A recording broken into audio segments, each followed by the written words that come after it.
Imagine being lost in the vast Pacific Ocean, a place so big that even if you drilled straight through the earth from Chile's coast, you'd still come out into its waters. Now picture surviving not just a few days, but a staggering 438 days, alone on a small boat in one of the world's most unforgiving places. It's the true survival story of a fisherman who became the record holder for surviving the longest time alone at sea. Before we dive in, let's set the scene. In 2012, an expert fisherman named Jose Salvador Alvarenga, aged 36, lived in a small village on Mexico's Costa Azul. One November day, Jose set out with a young helper named Ezequiel Cordoba on what was supposed to be a short fishing trip, no more than 30 hours. They had only minimal supplies, expecting a quick trip. But they had no idea they were about to be pulled into a 14-month nightmare. Their troubles began not long after they set out.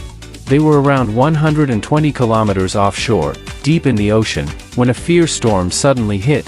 To save themselves, they abandoned their fishing nets and tried to turn back to shore. After 6 exhausting hours, they were close enough to see the coastline, but fate wasn't on their side. Just 20 kilometers from shore, their boat's engine failed.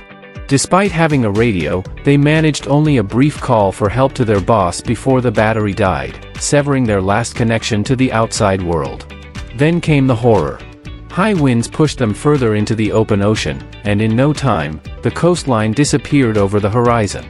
Their boss organized a search party, but by the time help arrived, Jose and Ezequiel were far beyond reach, drifting deeper into one of the planet's most remote regions.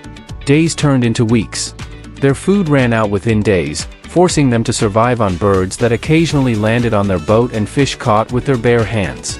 Drinking water became a serious problem as well, and Jose began catching rainwater in plastic bottles they'd found floating by.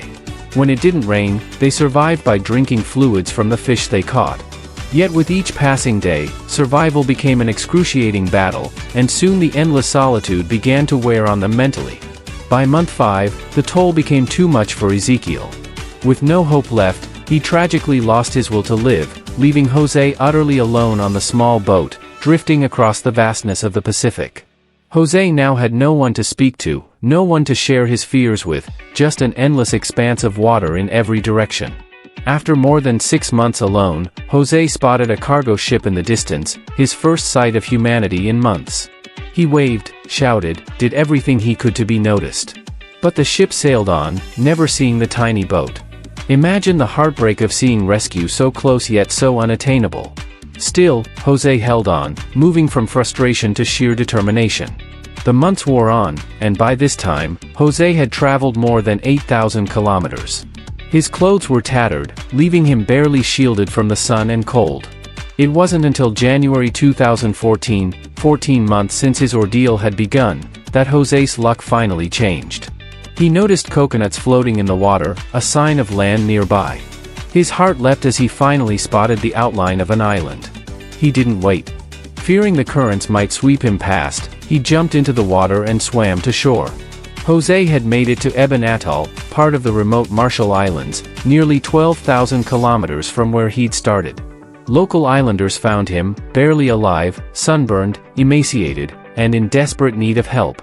After receiving medical care, Jose finally returned home, where his story shocked the world.